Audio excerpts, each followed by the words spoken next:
Kalau logika ketemu logika, perasaan ketemu perasaan, ya cocok. Tapi bukan itu solusinya. Maka itu kalau kalian cerai, saya berkata kepada mereka, kalau kalian cerai, jangan harap itu menyelesaikan masalah pernikahan kalian. Karena kalian akan menikah dengan yang namanya orang.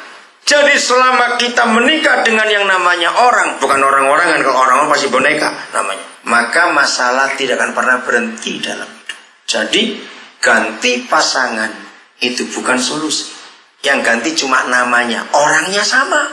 Saya bersyukur orang Jawa itu punya satu paham yang saya suka. Orang Jawa berkata begini, selama orang itu masih bisa kentut, berarti dia masih bisa buat salah. Jadi kalau ingin menikah dengan orang yang gak bisa salah, carilah orang gak bisa kentut. Mungkin tidak. Jadi kalau suka gak terima dengan orang yang salah, tunggu dia kentut. Begitu dut, nah kamu juga salah. Dia pasti akan diam nanti. Jadi tidak akan menyelesaikan masalah hanya karena ganti orang. Katakan amin. Yang kedua, Roh Kudus tunjukkan itu. Renungkan ini. Kalau seorang suami gak suka dengan istrinya, gampang dia cari istri lain. Cewek nganggur banyak juga ada. Maaf jangan tersinggung. Begitu pula sebaliknya. Kalau seorang istri gak suka suaminya karena mau dia apa-apa, sudahlah. Cowok nganggur juga banyak, bisa jadi ganti. Roh Kudus juga nikmat yang luar biasa. Saya berkata kepada mereka, tapi ingat, anak-anak tidak akan pernah bisa dapat ganti papa dan mama baru. Jawab ya atau tidak. Maka itu simpan di benak kalian. Orang-orang muda, dewasa, perceraian itu bukan solusi. Kembali kepada ayat ini. Jadi yang penting diperbarui bukan ganti orangnya, betul? Tapi roh dan pikirannya itu yang perlu diperbarui. Roh itu bicara personality. Jadi gini, kalau saudara baca Alkitab berkata roh manusia, itu bicara soal kepribadian, the person. Kejadian 2 ayat 7 itu luar biasa, saudara. Satu-satunya ayat yang menyatakan manusia itu bukan binatang dan binatang bukan manusia adalah Kejadian 2 ayat 7. Yang belum tahu silakan baca ayat itu. Kalau tidak ada Kejadian 2 ayat 7, maka manusia tidak akan pernah lebih daripada binatang. Sebab bahan dasar yang dipakai oleh Bapa kita menciptakan binatang dan melahirkan kita, bahan dasar fisiknya itu sama. Dari apa? Maka itu binatang punya daging, kita punya daging. Mereka punya tulang, kita punya tulang. Kita punya darah, mereka juga punya darah. Tapi ketika manusia jadi, Bapa memberi perbedaan. Rohnya, nafas hidupnya dia berikan kepada kita. Nah, ini yang tidak dimiliki oleh binatang. Itu sebabnya dengan cepat saya katakan manusia bisa mengkloning manusia. Saya sangat percaya. Hebat teknologi yang dibuat manusia. Tapi ketika manusia dikloning, rohnya tidak bisa dikloning. Sebab the person, individu, kepribadian itu pada roh. Maka itu ketika Eve, manusia cloning pertama di dunia namanya Eve, dan dia sudah mati. Kenapa? Karena yang mengkloning terkejut. Nggak bisa tertawa, nggak bisa bicara. Jadi seperti binatang. Untuknya manusia, tapi pribadinya tidak ada. Jadi betul Kejadian 2 ayat 7 itu dahsyat sekali. Jadi sayang, kalau dulu Darwin baca dulu ayat itu, nggak ada teori evolusi. Mungkin kakeknya dia yang monyet, sehingga dia menemukan itu, saya tidak tahu. Jadi saudara, kita melihat kebenaran ini itu sungguh hebat sekali. Saudara punya jam, arloji jam tangan, Rolex asli. Bukan buatan Bekasi, asli betul. Tapi nggak ada mesinnya. Jadi keluarnya itu asli. Sama seperti saudara, tunjukkan teman-teman, saudara baru beli BMW seri terbaru. Misalnya gitu ya. Nah, terus teman-teman tanya, kok nggak pernah kamu bawa jalan? Lihat aja di rumah enak. Lama-lama yang teman-teman udah bosan. Kamu tuh aneh, begitu lihat mesinnya nggak ada. Dia cuma beli bodinya saja. Ngerti ilustrasi ini?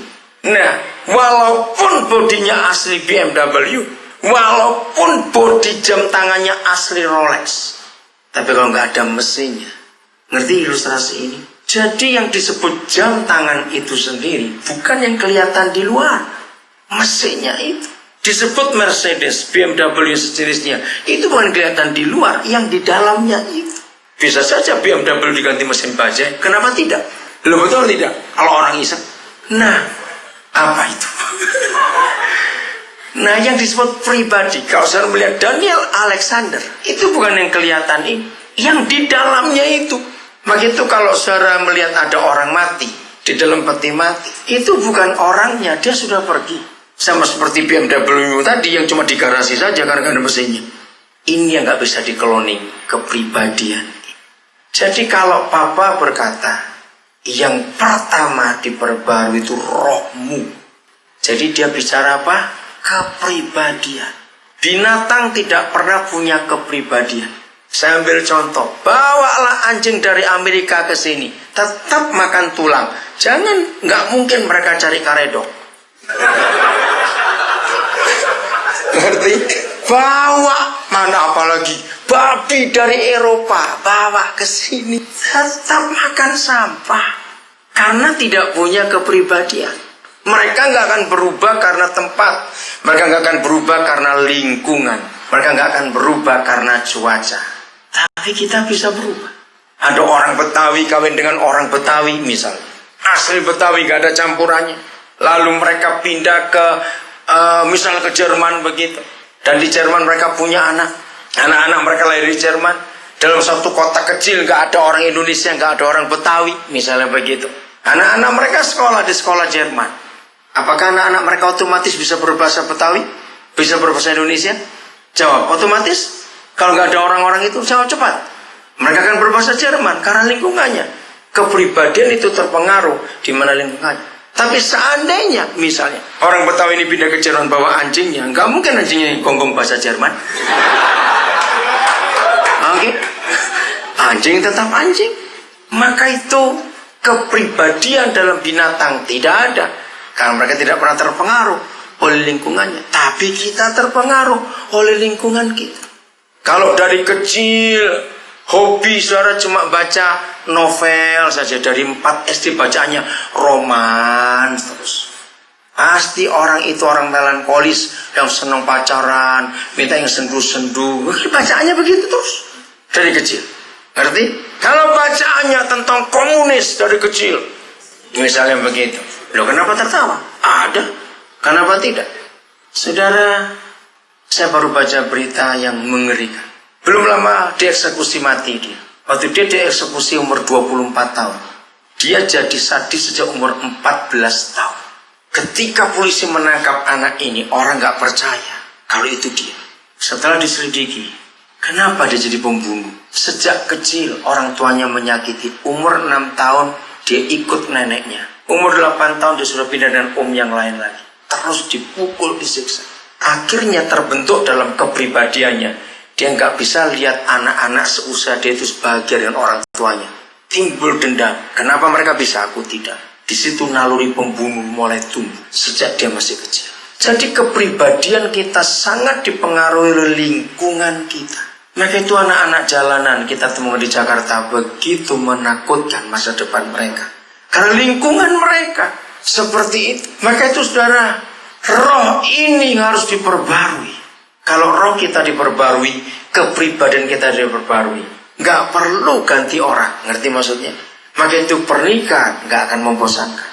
Karena terus diperbarui tiap hari. Kalau suami istri diperbarui, itu menyenangkan sekali. Bukan orangnya, tapi pribadinya roh. Kedua, pikirannya. Kata pikiran bisa isme, pernah kata isme atau faham-faham hidupnya. Kalau sekarang orang berkata mindset, orang berkata paradigma. Nah itu semua bicara soal pikiran. Itu harus diperbarui terus begitu. Tambah satu ayat lagi, Kolose 3 ayat 10. Kolose 3 ayat yang ke-10. Jadi ingat, sampaikan kepada rekan-rekan kita yang lain, teman-teman yang lain. Kalau nggak cocok dalam pernikahan, bukan harus ganti baru, tidak. Yang cari Kolose aja lama berarti jarang buka Alkitab itu. Bacanya Kartini terus, saya berubah. Oke. Kolose 3:10. Udah, saya baca lagi. Dan telah mengenakan manusia baru yang bagaimana? Terus menerus diperbarui. Aneh sekali, stop sampai situ dulu. Saudara, tidak mungkin ada sesuatu yang kita pakai loh ya, bukan disimpan. Ini kan mengenakan. Kata mengenakan. Tidak mungkin dalam dunia ini ada sesuatu yang kita pakai, kita kenakan dalam hidup kita, itu mengalami proses yang dibarui terus. Tidak mungkin segala sesuatu yang kita pakai akan jadi usang, betul? Tapi ternyata Bapa di surga menyediakan sesuatu yang luar biasa. Hanya manusia baru di dalam Kristus Yesus yang terus-menerus diperbarui. Katakan amin. Dan terus begitu. Tadi pagi saya ketemu sepasang anak Tuhan yang sudah tua. Waktu mereka menikah 60 tahun, saya diundang hadir. Tapi saya lupa itu tahun berapa.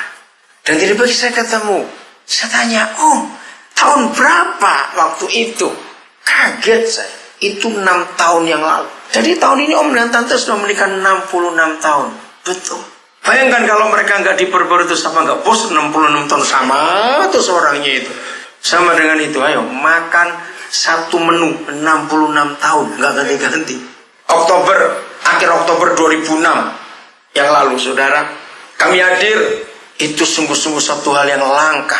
Dan buat kami sebagai hamba Tuhan, sebagai suami istri, penghargaan dari surga yang tak ternilai. Apa itu? Kami diundang hadir ke pesta kawin 80 tahun. Belum pernah saya terjadi baru kali ini. Ketika kami hadir, saya tanya, opanya umur 113 tahun, oma umur 97 tahun. Jadi waktu mereka menikah, oma umur 17 tahun, opa umur berapa? 23 tahun. 80 tahun kami. Sudah mereka duduk di kursi roda. Tapi yang saya kagum, mereka dua masih bisa bergurau. Yang merayakan bukan anak menantu mati semua mereka sudah, tapi cucu dan cicitnya yang merayakan pesta itu. Tapi sudah 80 tahun kawin. Itu kan luar biasa bukan? Wow, 80 tahun. Milikilah cita-cita bahwa pernikahan kalian itu awet, langgeng, kekal sampai Yesus datang. Amin. Miliki, maka itu jaga. Maka itu yang hari ini hobinya koleksi pacar, bertobat kamu dalam nama Yesus. Koleksi sepatu masih lumayan nih, koleksi pacar lagi. Ambil yang suka ganti-ganti pacar. Kenapa burung merpati itu jadi lambang, jadi gambar, jadi ilustrasi tentang dua hal penting. Setiap kali orang bicara kedamaian dan kekudusan, orang pasti lihatnya ke merpati. Aneh bukan? Dan ternyata memang burung itu luar biasa. Tidak ada binatang dan unggas yang saya merpati. Merpati itu monogami. Merpati itu tidak akan ganti pasangan sebelum pasangannya mati.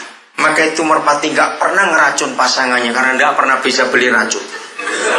Itu hebat sekali merpati itu. Merpati adalah satu-satunya kehidupan yang tidak punya empedu. Jadi gak pernah pahit hatinya. Itu merpati. Maka itu waktu saya masih kecil di Surabaya, orang Madura suka lomba, kadang-kadang dengan judi. Burung merpati. Jadi betinanya dipegang di darat oleh berapa laki-laki. Nggak ada. Apa itu main burung itu perempuan itu hampir nggak ada. Semuanya laki-laki. Lalu si jantan dilepaskan dari jarak 5 km. Ada yang 10 km. Dan mereka yang pegang betinanya berjejer di darat. Begitu mereka tahu ada rombongan burung datang, yang pegang betina mulai mengepak-ngepakkan sayap betina. Nah, saya masih kecil, saya melihat mereka itu hebat. Setelah saya jadi hamba Tuhan, saya baru menyadari. Jadi saudara, kalau kita hidup dalam hukum ini, ternyata nggak ada pernikahan yang bermasalah. Katakan amin. Karena ketika ketidakcocokan terjadi, ya memang itu. Kalau kawin cocok namanya kawin homo. Nah, betul, akan celaka sekali. Jadi itulah hukum yang luar biasa. Maka itu yang sering ganti pacaran dari stop dulu. Sudah, tobat dulu, jangan cari pacar lagi. Diam dulu. Perbarui roh dan pikiran. Suami istri yang rajin bertengkar, bertobat juga hari ini. Perbarui roh dan pikiran masing-masing. Kalau semua diperbarui, akan jadi indah. Tuhan memberkati saudara semuanya. Ya.